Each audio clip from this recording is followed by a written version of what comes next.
ਵਾਹਿਗੁਰੂ ਜੀ ਕਾ ਖਾਲਸਾ ਵਾਹਿਗੁਰੂ ਜੀ ਕੀ ਫਤਿਹ। ਆषाढ़ तपंदा तिस लगै हर नाह न जिन्ना पास। जग जीवन पुरख त्याग कै मानस संधि आस। दुईयै भाई विगुचियै गल पई सो जम की फास। जी है बीजै सो लुणै मथै जो लिखे आस। रैन बिहाणी पछुताणी उठ चली गई निराश। जिन कौ साधु भेटियै सो दरगा होए खलास। कर कृपा प्रभ अपनी तेरे दर्शन होए प्यास। प्रभ तुद बिन दूजा को नहीं नानक की अरदास। आषाढ़ सुहंदा तिस लगै जिस मन हर चरण निवास। वाहिगुरु जी का खालसा वाहिगुरु जी की फतेह। गुरु प्यारी साध संगत जीओ, ਅੱਜ ਹਾੜ ਦੇ ਮਹੀਨੇ ਦੀ ਸੰਗਰਾਂਦ ਨੂੰ ਮੁੱਖ ਰੱਖ ਕੇ ਆਪਾਂ ਵਿਚਾਰ ਦੀ ਸਾਂਝ ਕਰਨੀ ਹੈ। ਗੁਰੂ ਗ੍ਰੰਥ ਸਾਹਿਬ ਜੀ ਦੇ ਅੰਦਰ ਦੋ 12 ਮਾਹ ਦੀਆਂ ਬਾਣੀਆਂ ਹਨ। ਪਹਿਲਾ 12 ਮਾਹ ਜੋ ਤਰਤੀਬ ਵਾਰ ਆਉਂਦਾ ਉਹ ਪੰਜਵੇਂ ਪਾਤਸ਼ਾਹ ਦਾ ਉਚਾਰਨ ਕੀਤਾ ਹੋਇਆ ਮਾਝ ਰਾਗ ਦੇ ਅੰਦਰ ਦਰਜ ਹੈ, ਜੋ 133 ਅੰਗ ਤੇ ਆਉਂਦਾ ਹੈ। ਦੂਸਰਾ 12 ਮਾਹ ਤੁਖਾਰੀ ਰਾਗ ਦੇ ਅੰਦਰ ਦਰਜ ਹੈ, ਜੋ ਪਹਿਲੇ ਪਾਤਸ਼ਾਹ ਦਾ ਉਚਾਰਨ ਕੀਤਾ ਹੈ, ਉਹ 1106 ਅੰਗ ਤੇ ਆਰੰਭ ਹੁੰਦਾ ਹੈ, 1107 ਅੰਗ ਤੇ। ਪਰ ਆਮ ਤੌਰ ਤੇ ਪ੍ਰਚਲਿਤ 12 ਮਾਹ ਗੁਰੂ ਅਰਜਨ ਦੇਵ ਜੀ ਦਾ ਉਚਾਰਨ ਕੀਤਾ ਹੋਇਆ ਹੀ ਗੁਰੂ ਘਰਾਂ ਦੇ ਵਿੱਚ ਪੜ੍ਹਿਆ ਵਿਚਾਰਿਆ ਜਾਂਦਾ ਹੈ। ਬੜੇ ਪੁਰਾਤਨ ਸਮੇਂ ਤੋਂ ਇਸ 12 ਮਾਹਾਂ ਦੀ ਹਰ ਮਹੀਨੇ ਕਥਾ ਹੁੰਦੀ ਹੈ, ਕੀਰਤਨ ਹੁੰਦਾ ਹੈ, ਪਾਠ ਵੀ ਹੁੰਦਾ ਹੈ। 12 ਮਾਹਾਂ ਦਾ ਅਰਥ ਹੁੰਦਾ 12 ਮਹੀਨੇ, ਤੇ ਇਹਨਾਂ 12 ਮਹੀਨਿਆਂ ਵਿੱਚ ਜਿਵੇਂ ਸੰਸਾਰ ਦੇ ਅੰਦਰ ਬਾਹਰੀ ਤੌਰ ਤੇ ਮੌਸਮ ਦੇ ਵਿੱਚ ਤਬਦੀਲੀ ਆਉਂਦੀ ਹੈ, ਬਦਲਾਅ ਆਉਂਦਾ ਹੈ, ਉਹਨੂੰ ਮੁੱਖ ਰੱਖ ਕੇ ਗੁਰੂ ਸਾਹਿਬ ਨੇ ਬਾਹਰ ਬਦਲਦੇ ਹੋਏ ਮੌਸਮ ਦੇ ਸੁਭਾਅ ਨੂੰ ਅੰਤਰ ਆਤਮਾ ਦੇ ਨਾਲ ਜੋੜ ਕੇ ਉਪਦੇਸ਼ ਦਿੱਤਾ ਹੈ।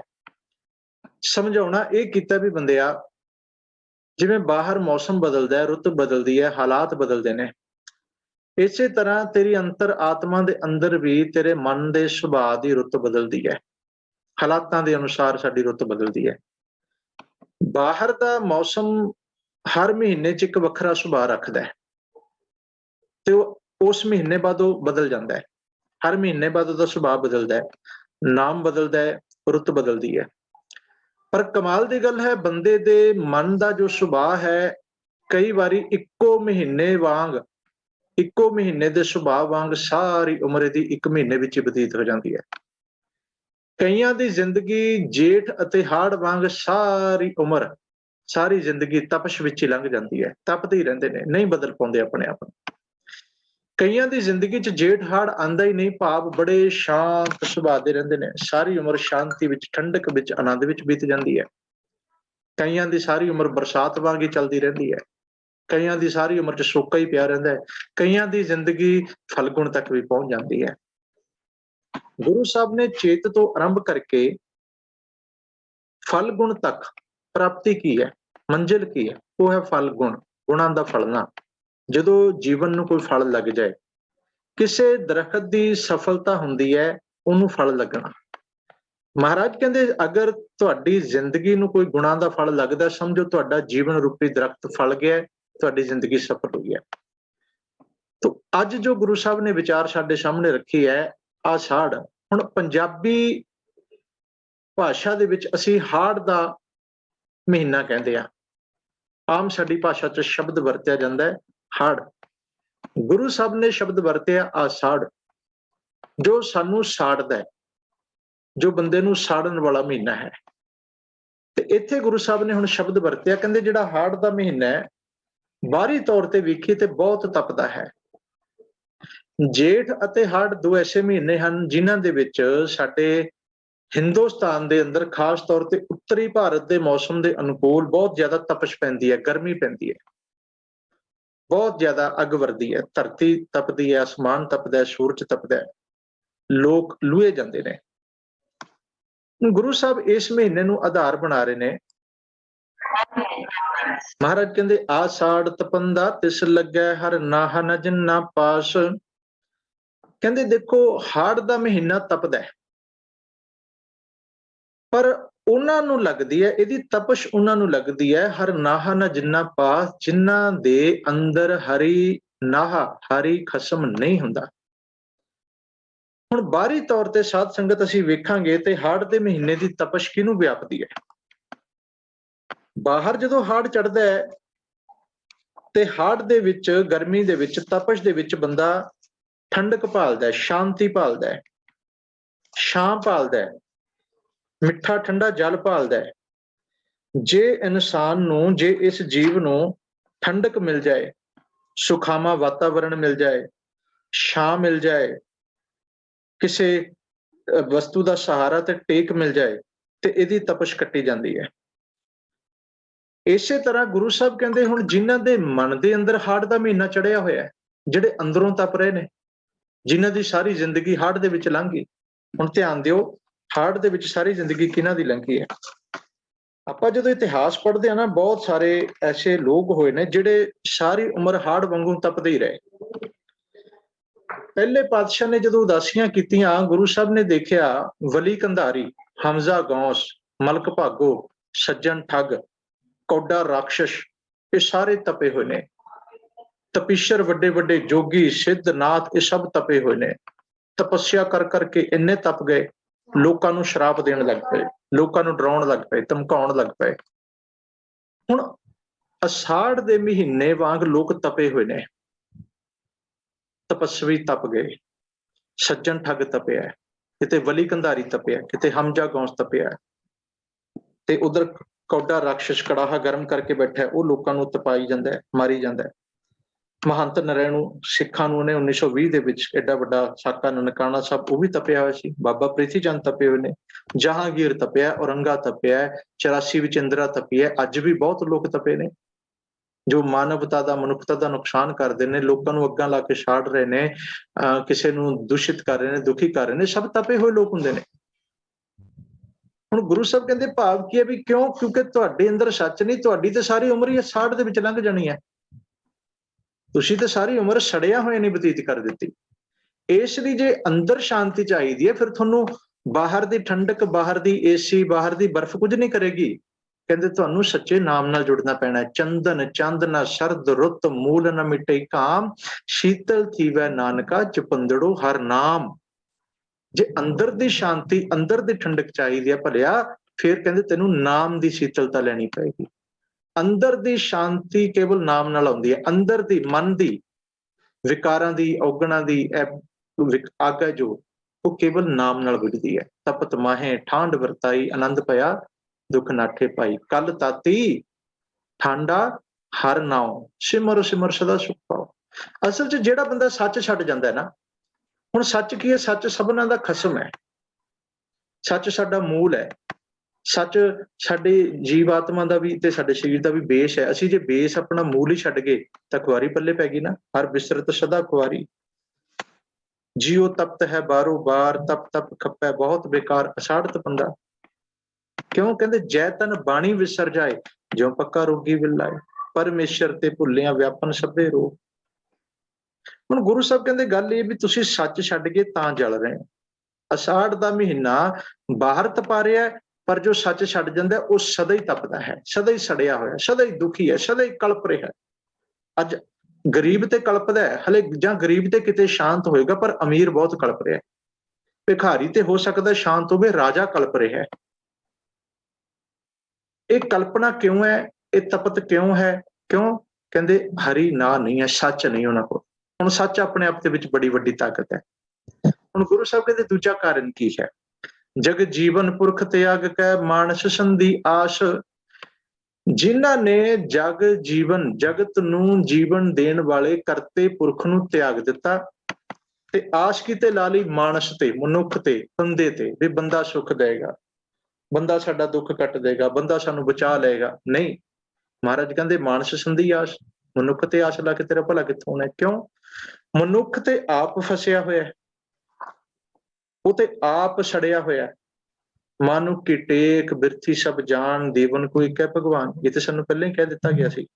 ਧਰ ਜੀਅਰੇ ਇੱਕ ਟੇਕ ਤੂੰ, ਲਾਹੇ ਵਿਡਾਨੀ ਆਸ। ਵਿਡਾਨੀ ਦਾ ਅਰਥ ਹੁੰਦਾ ਦੂਸਰੀ, ਹੋਰ ਕੋਈ।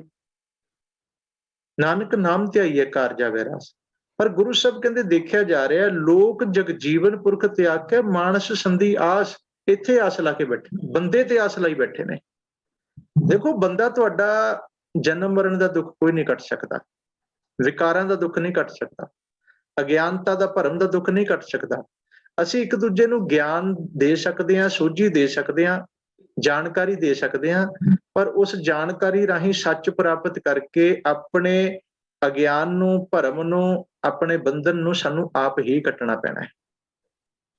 ਕਿਤਾਬ ਤੁਹਾਡੇ ਕੋਲ ਮੰਨ ਲਓ MBBS ਦੀ ਕਿਤਾਬ ਮੇਰੇ ਘਰ ਪਈ ਹੋਵੇ, ਮੈਂ ਡਾਕਟਰ ਥੋੜੀ ਬਣ ਜਾਵਾਂਗਾ। MBBS ਦੀ ਕਿਤਾਬ ਕੋਈ ਪੜ੍ਹਾਏਗਾ, ਪਰ ਜੇ ਉਹ ਪੜ੍ਹਾ ਦੇਗਾ ਪਰ ਮੈਂ ਪੜ੍ਹਾ ਹੀ ਨਾ, ਉਹਨੂੰ ਸਮਝਾ ਨਾ, ਫਿਰ ਵੀ ਮੈਂ ਡਾਕਟਰ ਨਹੀਂ ਬਣ ਸਕਦਾ। ਪੜ੍ਹਾਉਣ ਵਾਲਾ ਪੜ੍ਹਾ ਦੇਗਾ, ਸਮਝਾ ਦੇਗਾ, ਬਟ ਉਹਨੂੰ ਸਮਝ ਕੇ ਉਤੇ ਇੰਪਲੀਮੈਂਟ ਕਰਨਾ, ਉਹਦੇ ਇੱਕ ਫਾਰਮੂਲੇ ਨੂੰ ਧਿਆਨ 'ਚ ਰੱਖਣਾ, ਉਹਦੇ ਤੇ ਫਿਰ ਅਮਲ ਕਰਨਾ, ਉਹਦੀ ਪ੍ਰੈਕਟਿਸ ਕਰਨੀ, ਉਸ ਤੋਂ ਬਾਅਦ MBBS ਡਾਕਟਰ ਬਣਦਾ ਹੈ। ਕੱਲੀ ਕਿਤਾਬ ਰੱਖ ਕੇ ਜਾਂ ਕਿਸੇ ਦੇ ਸਿਖਾਉਣ ਨਾਲ ਕਦੇ ਨਹੀਂ ਬਣਦਾ। ਪਰ ਸਾਡੇ ਬ੍ਰਹਮ ਗਿਆਨੀ ਬਣੀ ਜਾਂਦੇ ਨੇ, ਇੱਥੇ ਤੇ ਕੁਝ ਹੋਰ ਹੀ ਚੱਲੀ ਜਾਂਦਾ ਸਾਡੇ ਤੇ। ਇੱਥੇ ਤੇ ਬਾਬਿਆਂ ਇੰਨੇ ਹੋ ਗਏ, ਉਹ ਫਲਾਣਾ ਬਾਬਾ ਆਹ ਦਿੰਦਾ ਜੀ, ਉਹ ਜਨਮ ਮਰਨ ਕੱਟਦਾ ਜੀ, ਦੁੱਖ ਕੱਟਦਾ ਜੀ, ਉਹ 84 ਕੱਟਦਾ ਜੀ, ਉਹ ਆਹ ਕੱਟਦਾ ਜੀ, ਉਹ ਐਂ ਕਰਦਾ ਜੀ। ਉਹ ਕਹਿੰਦੇ ਤੂੰ ਮਾਨਸ ਤੇ ਆਸ ਲਈ ਬੈਠਾ ਹੈ, ਉਹ ਵੀ ਜਗਜੀਵਨ ਪੁਰਖ ਨੂੰ ਤਿਆਗ ਕੇ। ਤੇਰੇ ਦੁੱਖਾਂ ਦਾ, ਤੇਰੇ ਸੜਨ ਦਾ, ਤੇਰੇ ਤਪਸ਼ ਦਾ ਕਾਰਨ ਇਹੀ ਹੈ ਕਿ ਤੂੰ ਬੰਦੇ ਤੇ ਆਸ ਲਾ ਕੇ ਬੈਠ ਗਿਆ। ਤੈਨੂੰ ਪਤਾ ਹੋਣਾ ਚਾਹੀਦਾ ਬੰਦਿਆ, ਦੱਦਾ ਦਾਤਾ ਏਕ ਹੈ, ਸਭ ਕੋ ਦੇਵਨਹਾਰ। ਤੂੰ ਬੰਦੇ ਦੀ ਆਸ ਛੱਡ ਦੇ, ਮਾਨਸ ਸੰਧੀ ਆਸ ਛੱਡ ਦੇ, ਕਰਤੇ ਤੇ ਆਸ ਰੱਖ, ਕਰਤਾ ਤੇਰੇ ਨਾਲ ਹੈ। ਸੋ ਸਤਿਗੁਰ ਪਿਆਰਾ ਮੇਰੇ ਨਾਲ ਹੈ। ਅੱਗੇ ਕੀ ਕਹਿੰਦੇ ਨੇ? ਕਹਿੰਦੇ ਦੁਈਐ ਭਏ ਵਿਗੁਚੀਐ, ਗਲ ਪਈ ਸੋ ਜਮ ਕੀ ਫਾਸ। ਦੂਜੇ ਭਾਵ ਵਿੱਚ ਦੁਈਐ ਭਾਏ ਹੁਣ, ਦੂਜਾ ਭਾਵ ਕੀ ਹੁੰਦਾ ਹੈ? ਭਾਵ ਦਾ ਅਰਥ ਹੁੰਦਾ ਪਿਆਰ, ਦੁਈਏ ਦਾ ਅਰਥ ਹੁੰਦਾ ਦੂਸਰਾ। ਆਪਣੇ ਮੂਲ ਨੂੰ ਛੱਡ ਕੇ, ਆਪਣੀ ਅੰਤਰਾਤਮਾ ਨੂੰ ਛੱਡ ਕੇ, ਜਾਂ ਆਪਣੇ ਗੁਰ ਜਾਂ ਗੁਰੂ ਦੀ ਮੱਤ ਨੂੰ ਛੱਡ ਕੇ ਇਹ ਬੰਦਾ ਜਦੋਂ ਮਾਇਆ ਨਾਲ ਪ੍ਰੀਤ ਪਾਉਂਦਾ, ਉਹ ਦੁਈਆ ਭਾਏ ਹੁੰਦਾ ਹੈ। ਸੱਚ ਨੂੰ ਛੱਡ ਕੇ ਝੂਠ ਨਾਲ ਪ੍ਰੀਤ ਪਾਉਣੀ ਦੁਈਆ ਭਾਵ ਹੈ। ਤੇ ਜਦੋਂ ਵੀ ਕੋਈ ਦੂਜੇ ਭਾਵ ਚ ਗਿਆ, ਉਹ ਫਸਿਆ। ਵਿਗੁਚੀਆ ਦਾ ਅਰਥ ਹੁੰਦਾ ਖੁਆਰ ਹੋਇਆ, ਦੁਖੀ ਹੋਇਆ। ਗਲ ਪਈ ਸੋ ਜਮ ਕੀ ਫਾਸ, ਤੇ ਇਹਦੇ ਗਲ ਚ ਫਿਰ ਜਮਾਂ ਦੀ ਫਾਹੀ ਪੈ ਜਾਂਦੀ ਹੈ। ਜਨਮ ਮਰਨ ਦੀ ਫਾਹੀ, ਅਗਿਆਨਤਾ ਦੀ, ਭਰਮ ਦੀ, ਦੁੱਖਾਂ ਦੀ, ਔਗਣਾਂ ਦੀ, ਅਗਿਆਨਤਾ ਦੀ, ਪਖੰਡਾਂ ਦੀ, ਵਹਿਮਾਂ ਦੀ, ਕਲਪਨਾ ਦੀ। ਇਹ ਕਈ ਤਰ੍ਹਾਂ ਦੀ ਫਾਹੀ ਉਦੋਂ ਪੈਂਦੀ ਹੈ ਜਦੋਂ ਦੂਜੇ ਭਾਵ ਚ ਫਸਦਾ ਹੈ। ਤਾਂ ਗੁਰੂ ਸਾਹਿਬ ਨੇ ਸਾਨੂੰ ਸਮਝਾਇਆ ਸੀ, ਕਹਿੰਦੇ ਖਸਮ ਛੋੜ ਦੂਜਾ ਲੱਗੇ, ਡੁੱਬੇ ਸੇ ਬਣ ਜਾ ਰਿਹਾ। ਉਹ ਜੀਵ ਰੂਪ ਬਣ ਜਾ ਰਹੇ, ਡੁੱਬ ਗਏ ਜਿਹੜੇ ਖਸਮ ਛੱਡ ਗਏ, ਦੂਜੇ ਭਾਵ ਚ ਫਸ ਗਏ। ਦੂਜਾ ਭਾਉ ਵਿਸਾਰੀਐ, ਇਹ ਤੰਬੋਲਾ ਖਾਇਰੀ। ਭਰਤਾ ਕਹਿ ਸੋ ਮਾਨੀਐ, ਇਹ ਸ਼ਿੰਗਾਰ ਬਣਾਏਰੀ। ਉਹ ਦੂਜੇ ਭਾਉ ਨੂੰ ਵਿਸਾਰ ਦਿਓ, ਇਹ ਤੰਬੋਲਾ ਖਾਓ, ਤੇ ਆਪਣੇ ਭਰਤੇ ਦੇ, ਆਪਣੇ ਖਸਮ ਦੇ ਹੁਕਮ ਨੂੰ ਮੰਨੋ। ਇਹੀ ਸਾਡਾ ਸ਼ਿੰਗਾਰ ਹੈ। ਦੂਜੇ ਚ ਹਮੇਸ਼ਾ ਦੁੱਖ ਹੁੰਦਾ ਹੈ। ਭਾਦੋਏ ਭਰਮ ਭੁਲਾਣੀਆਂ, ਦੂਜਾ ਲੱਗਾ ਹੇਤ। ਲੱਖ ਸ਼ਿੰਗਾਰ ਬਣਾਇਆ, ਕਾਰਜ ਨਾਹੀ ਕੇਤ। ਭਾਈ ਰੇ ਜਗ ਦੁਖੀਆ, ਦੂਜਾ ਭਾਏ। ਦੂਜੇ ਚ ਤੇ ਹਮੇਸ਼ਾ ਦੁੱਖ ਹੁੰਦਾ ਹੈ। ਤਾਂ ਮਹਾਰਾਜ ਕਹਿੰਦੇ ਨੇ, ਕਹਿੰਦੇ ਦੂਸਰੇ ਪਾਸੇ ਜੀ ਫਸਿਆ ਹੋਇਆ, ਗਲ ਪਈ ਸੋ ਜਮ ਕੀ ਫਾਸ। ਇਹੀ ਇਹਦੇ ਗਲ ਚ ਫਾਈ ਪਈ ਹੈ। ਜੇਹਾ ਬੀਜੈ ਸੋ ਲੁਣੈ ਮੱਥੈ, ਜੋ ਲਿਖੇ ਆਸ। ਹੁਣ ਜੋ ਇਹਨੇ ਬੀਜਿਆ ਸੀ ਉਹ ਇਹਨੇ ਵੱਢ ਲਿਆ, ਉਹ ਪ੍ਰਾਪਤ ਹੋ ਗਿਆ। ਮੱਥੈ ਜੋ ਲਿਖਿਆ ਆਸ, ਕਿਉਂ? ਇਹਨੇ ਆਪਣੇ ਕਰਮ ਦੀ ਕਲਪਨਾ ਰਾਹੀਂ ਜੋ ਲਿਖਿਆ ਉਹ ਬੀਜਤਾ ਤੇ ਉਹ ਵੱਢ ਲਿਆ। ਹੁਕਮ ਤੱਕ ਗਿਆ ਨਹੀਂ, ਇਹਨੇ ਆਪਣਾ ਕਰਮ ਮੂਹਰੇ ਰੱਖਿਆ, ਕਰਮ ਨੂੰ ਮੂਹਰੇ ਰੱਖ ਕੇ ਬੀਜਿਆ। ਜੋ ਇਹਨੇ ਲਿਖਿਆ ਕਹਿੰਦੇ ਫਿਰ ਇਹਨੂੰ ਵੱਢਣਾ ਪੈ ਗਿਆ। ਇਹਦਾ ਅਰਥ ਹੈ ਵੀ ਲਿਖਦਾ ਵੀ ਮੱਥੇ ਤੇ ਆਪ ਹੈ।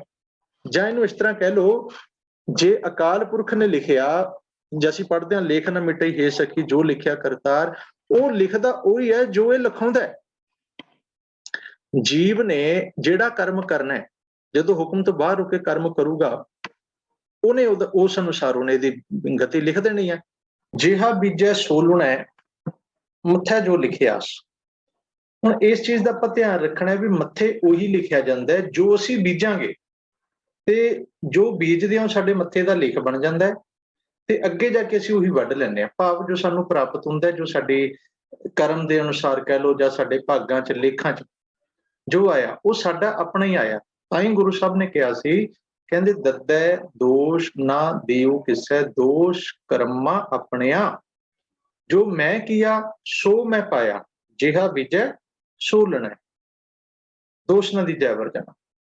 ਤੂੰ ਕਹਿੰਦੇ ਜੋ ਤੂੰ ਲਿਖਦਾ ਹੈ, ਜੋ ਤੇਰਾ ਫੁਰਨਾ ਹੈ, ਜੋ ਤੇਰੀ ਕਲਪਨਾ ਹੈ, ਜੋ ਤੇਰਾ ਕਰਮ ਬਣਦਾ ਹੈ, ਉਹਦੇ ਮੁਤਾਬਿਕ ਹੀ ਅਸੀਂ ਬੀਜਦੇ ਹਾਂ ਤੇ ਉਹਦੇ ਮੁਤਾਬਿਕ ਹੀ ਅਸੀਂ ਵੱਢਦੇ ਹਾਂ। ਰੈਣ ਵਿਹਾਣੀ ਪਛਤਾਣੀ ਉੱਠ ਚੱਲੀ ਗਈ ਨਿਰਾਸ਼। ਜ਼ਿੰਦਗੀ ਰੂਪੀ ਰਾਤ ਜਦੋਂ ਬੀਤ ਜਾਂਦੀ ਹੈ, ਫਿਰ ਇਸ ਜੀਵ ਨੂੰ ਪਛਤਾਵਾ ਹੁੰਦਾ ਹੈ। ਉੱਠ ਚੱਲੀ ਗਈ ਨਿਰਾਸ਼, ਇਹ ਜੀਵਾਤਮਾ ਇਸ ਸੰਸਾਰ ਤੋਂ ਖਾਲੀ ਹੀ ਉੱਠ ਕੇ ਚਲੀ ਗਈ। ਭਾਵ ਕਹਿੰਦੇ ਹੁਣ ਪ੍ਰਾਪਤੀ ਕੋਈ ਹੈ ਹੀ ਨਹੀਂ, ਪ੍ਰਾਪਤੀ ਤੇ ਕੋਈ ਨਾ ਹੋਈ, ਸੱਚ ਤੇ ਮਿਲਿਆ ਨਾ। ਜ਼ਿੰਦਗੀ ਰੂਪੀ ਰਾਤ ਬੇਅਰਥ ਲੰਘ ਗਈ। ਤਾਂ ਹੀ ਗੁਰੂ ਸਾਹਿਬ ਕਹਿ ਰਹੇ ਨੇ, ਕਹਿੰਦੇ ਰੈਣ ਗਈ, ਆ ਜਵਾਨੀ ਜਾ ਰਹੀ ਹੈ, ਜਵਾਨੀ ਨੂੰ ਵੀ ਰਾਤ ਕਿਹਾ, ਵੀ ਧਿਆਨ ਚ ਰੱਖਿਓ। ਰੈਣ ਗਈ ਮਤ ਦਿਨ ਭੀ ਜਾਏ। ਦਿਨ ਦਾ ਅਰਥ ਹੁੰਦਾ ਬੁਢਾਪਾ, ਰੈਣ ਦਾ ਅਰਥ ਹੁੰਦਾ ਜਵਾਨੀ। ਰੈਣ ਜਵਾਨੀ ਤਾਂ ਕਹਿੰਦੇ ਨੇ, ਰੈਣ ਰਾਤ ਕਹਿੰਦੇ ਨੇ ਕਾਲੀ ਨੂੰ, ਰਾਤ ਕਾਲੀ, ਦਿਨ ਹੁੰਦਾ ਚਿੱਟਾ।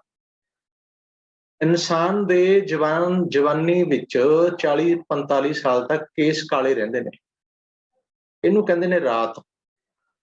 ਤੇ ਰਾਤ ਤੋਂ ਬਾਅਦ ਹੁੰਦਾ ਦਿਨ, ਜਵਾਨੀ ਤੋਂ ਬਾਅਦ ਹੁੰਦੇ ਆ ਬੁਢਾਪਾ, ਚਿੱਟਾ, ਤੇ ਸਾਡੇ ਕੇਸ ਚਿੱਟੇ ਹੋਣੇ ਸ਼ੁਰੂ ਹੋ ਜਾਂਦੇ ਨੇ। ਗੁਰੂ ਸਾਹਿਬ ਕਹਿੰਦੇ ਤੇਰੀ ਜ਼ਿੰਦਗੀ ਰੂਪੀ ਰਾਤ, ਜਵਾਨੀ ਦੀ ਰਾਤ ਵਿਅਰਥ ਜਾ ਰਹੀ ਹੈ, ਇਹ ਤਾਂ ਚਲੀ ਗਈ। ਮਤ ਦਿਨ ਭੀ ਜਾਏ, ਤੇ ਜੇ ਜਵਾਨੀ 'ਚ ਕੋਈ ਚੰਗਾ ਕੰਮ ਨਹੀਂ ਕੀਤਾ, ਗੁਰੂ ਵਾਲਾ ਨਹੀਂ ਬਣਿਆ, ਸੱਚ ਤੈਨੂੰ ਨਹੀਂ ਮਿਲਿਆ, ਆਪਣੇ ਮੂਲ ਨਾਲ ਨਹੀਂ ਜੁੜਿਆ, ਹੁਣ ਜੁੜ ਜਾ, ਆਈ ਸੰਭਾਲ ਲੈ। ਭਵਰ ਗਏ ਬੱਗ ਬੈਠੇ ਆਏ, ਭੌਰੇ ਚਲੇ ਗਏ, ਕਾਲੇ ਚਲੇ ਗਏ, ਬੱਗ ਬੈਠੇ ਆਏ। ਬੱਗ ਦਾ ਅਰਥ ਹੁੰਦਾ ਚਿੱਟੇ ਬਗਲੇ। ਹੁਣ ਆ ਬਗਲੇ ਚਿੱਟੇ ਬਾਲ ਤੇਰੇ ਆ ਗਏ, ਇਸ ਸਮੇਂ ਨੂੰ ਵੀ ਸੰਭਾਲ ਲੈ, ਵਰਨਾ ਕੀ ਹੋਏਗਾ। ਰੈਣ ਵਿਹਾਣੀ ਪਛਤਾਣੀ ਉੱਠ ਚੱਲੀ ਗਈ ਨਿਰਾਸ਼। ਫਿਰ ਜਦੋਂ ਉੱਠ ਕੇ ਸੰਸਾਰ ਤੋਂ ਜਾਣਾ ਪੈਣਾ, ਨਿਰਾਸ਼ਤਾ ਹੀ ਪੱਲੇ ਪਏਗੀ, ਜੇ ਅਸੀਂ ਇਸ ਜ਼ਿੰਦਗੀ ਰੂਪੀ ਰਾਤ ਨੂੰ ਨਾ ਸਾਂਭਿਆ। ਜਿਨ ਕੋ ਸਾਧੂ ਭੇਟੀਐ ਸੋ ਦਰਗਾਹ ਹੋਏ ਖਲਾਸ। ਜਿਨ੍ਹਾਂ ਨੂੰ ਸਾਧੂ ਮਿਲੇਗਾ, ਹੁਣ ਸਾਧੂ ਕੀ ਹੁੰਦਾ? ਸਾਧੂ ਸਾਧ ਸੰਗਤ ਉਰੇ ਉਹ ਸਾਧੂ ਨਹੀਂ ਹੈ ਵੀ ਜਿਹਨੇ ਭਗਵੇਂ ਕੱਪੜੇ ਪਾਏ ਨੇ, ਕਰਮੰਡਲ ਹੱਥ 'ਚ ਫੜਿਆ ਹੈ, ਜਾਂ ਕਿਤੇ ਲੰਮੀ ਸਮਾਧੀ ਲਾ ਕੇ ਬੈਠਾ ਹੈ। ਭੇਖਧਾਰੀ ਦੀ ਗੱਲ ਨਹੀਂ ਹੈ। ਸਾਧੂ ਵੈਸੇ ਕਹਿੰਦੇ ਨੇ ਜਿਹਨੇ ਆਪਣਾ ਮਨ ਸਾਧ ਲਿਆ ਹੋਵੇ, ਜੋ ਸੱਚ ਨਾਲ ਜੁੜ ਚੁੱਕਿਆ ਹੋਵੇ, ਜਿਹਨੇ ਆਪਣੇ ਕਰਮ ਇੰਦਰੇ, ਗਿਆਨ ਇੰਦਰੇ ਸਾਧ ਲਏ ਹੋਣ, ਜਿਹਦਾ ਮਨ ਸਦਕੇ ਪੂਰੀ ਤਰ੍ਹਾਂ ਆਪਣੇ ਮੂਲ ਦਾ, ਆਪਣੇ ਗੁਰੂ ਦਾ ਰੂਪ ਹੋ ਚੁੱਕਿਆ ਹੋਵੇ। ਉਹ ਕੋਈ ਐਸੀ ਪਵਿੱਤਰ ਆਤਮਾ, ਕੋਈ ਐਸੀ ਰੂਹ, ਉਹ ਕਹਿੰਦੇ ਜੇ ਕਿਤੇ ਸਾਨੂੰ ਮਿਲ ਜਾਏ, ਭਾਵ ਜੋ ਸਾਨੂੰ ਗਿਆਨ ਕਰਾ ਦੇ, ਸੱਚ ਨਾਲ ਜੋੜ ਦੇ, ਉਹ ਜਿਹੜਾ ਸਾਨੂੰ ਗਿਆਨ ਦੇਗਾ, ਸਾਨੂੰ ਸੱਚੇ ਮਾਰਗ ਤੇ ਤੋਰੇਗਾ, ਪ੍ਰੇਰਨਾ ਦੇਗਾ, ਦੱਸੇਗਾ, ਸੋ ਦਰਗਾਹ ਹੋਏ ਖਲਾਸ। ਉਹੀ ਉਸ ਦਰਗਾਹ ਦੇ ਵਿੱਚ, ਖਲਾਸ ਦਾ ਅਰਥ ਹੁੰਦਾ ਮੁਕਤ ਹੋ ਜਾਣਗੇ। ਉਹਨਾਂ ਦਾ ਭਰਮ, ਉਹਨਾਂ ਦਾ ਅਗਿਆਨ, ਉਹਨਾਂ ਦੇ ਬੰਧਨ ਕੱਟੇ ਜਾਣਗੇ। ਕਰ ਕਿਰਪਾ ਪ੍ਰਭ ਆਪਣੀ ਤੇਰੇ ਦਰਸ਼ਨ ਹੋਏ ਪਿਆਸ। ਹੁਣ ਕਹਿੰਦੇ ਇਸ ਲਈ ਜਦੋਂ ਕਿਸੇ ਜਗਿਆਸੂ ਦੇ ਮਨ ਦੇ ਅੰਦਰ ਪਿਆਸ ਜਾਗਦੀ ਹੈ, ਪਿਆਸ ਹੀ ਤੁਹਾਨੂੰ ਅਰਦਾਸ ਤੱਕ ਲੈ ਕੇ ਜਾਏਗੀ। ਦੇਖੋ, ਜਿਨ੍ਹਾਂ ਦੇ ਅੰਦਰ ਪਿਆਸ ਨਹੀਂ ਨਾ, ਉਹਨਾਂ ਦੇ ਅੰਦਰ ਅਰਦਾਸ ਨਹੀਂ। ਜੇ ਅਰਦਾਸ ਨਹੀਂ ਤਾਂ ਫਿਰ ਉਹ ਖਲਾਸ ਵੀ ਨਹੀਂ, ਉਹ ਮੁਕਤ ਵੀ ਨਹੀਂ। ਸਭ ਤੋਂ ਪਹਿਲਾਂ ਪਿਆਸ ਜਾਗਣੀ ਜ਼ਰੂਰੀ ਹੁੰਦੀ ਹੈ। ਤਾਂ ਹੀ ਮਹਾਰਾਜ ਨੇ ਬਾਣੀ 'ਚ ਜ਼ਿਕਰ ਕੀਤਾ, ਕਹਿੰਦੇ ਚਰਨ ਕਮਲ ਕੀ ਆਸ ਪਿਆਰੇ, ਦਰਸ਼ ਤੇਰੇ ਕੀ ਪਿਆਸ ਮਨ ਲਾਗੀ। ਤੇਰੇ ਦਰਸ਼ਨਾਂ ਦੀ ਮਨ 'ਚ ਪਿਆਸ ਲੱਗੀ ਹੈ, ਪਿਆਸ। ਦਰਸ਼ਨ ਦੇਖ ਜੀਵਾਂ ਗੁਰ ਤੇਰਾ, ਇਹ ਵੀ ਪਿਆਸ ਹੈ। ਦਰਸ਼ਨ ਪਿਆਸੀ ਦਿਨ ਸਰਾਤ ਚਿਤਵਨ ਦੇ ਨੀਸ। ਪਿਆਸ ਅਰਦਾਸ ਬਣਦੀ ਹੈ, ਅਰਦਾਸ ਪ੍ਰਵਾਨ ਹੋ ਜਾਏ ਤੇ ਖਲਾਸ ਹੋ ਜਾਂਦਾ ਹੈ, ਬੰਦਾ ਮੁਕਤ ਹੋ ਜਾਂਦਾ ਹੈ, ਇਹਦੇ ਬੰਧਨ ਕੱਟੇ ਜਾਂਦੇ ਨੇ। ਉਹ ਕਹਿ ਰਹੇ ਨੇ, ਕਹਿੰਦੇ ਕਰ ਕਿਰਪਾ ਪ੍ਰਭ ਆਪਣੀ ਤੇਰੇ ਦਰਸ਼ਨ ਹੋਏ ਪਿਆਸ।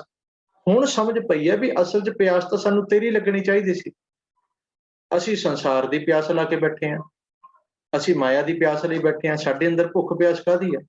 ਦੁਨੀਆ ਦੀ, ਨਾਮ ਦੀ, ਵਡਿਆਈ ਦੀ, ਚੌਧਰ ਦੀ, ਮਾਇਆ ਦੀ, ਇਹੀ ਭੁੱਖ ਪਿਆਸ ਹੈ ਦੁਨੀਆ 'ਚ।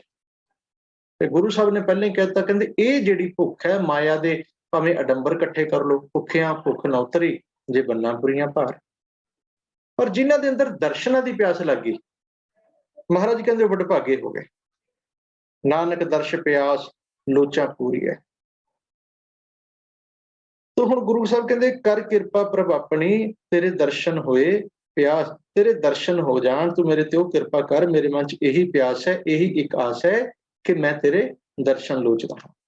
ਪ੍ਰਭ ਤੁਧ ਬਿਨ ਦੂਜਾ ਕੋ ਨਹੀਂ, ਨਾਨਕ ਕੀ ਅਰਦਾਸ। ਹੁਣ ਕਹਿ ਰਹੇ ਨੇ ਸੰਬੋਧਨ ਹੋ ਕੇ, ਹੇ ਪ੍ਰਭ ਜੀ, ਤੁਹਾਡੇ ਤੋਂ ਬਿਨਾਂ ਦੂਜਾ ਹੈ ਹੀ ਕੋਈ ਨਹੀਂ।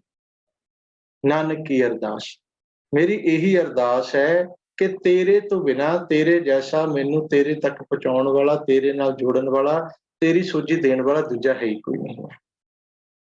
रब बहुत ने दुनिया च, रब बहुत बने हुए ने, भगवान बड़े ने इत्थे संसार च, पर तेरे जैसा नहीं जो सानू बंधन मुक्त कर दे, जो सानू जीवन मुक्त कर दे, जो साडे अंदर दे अज्ञानता दे हनेरे नू खंभ ला के उड़ा दे, जो साडे भरमां दे छौड़ कट दे,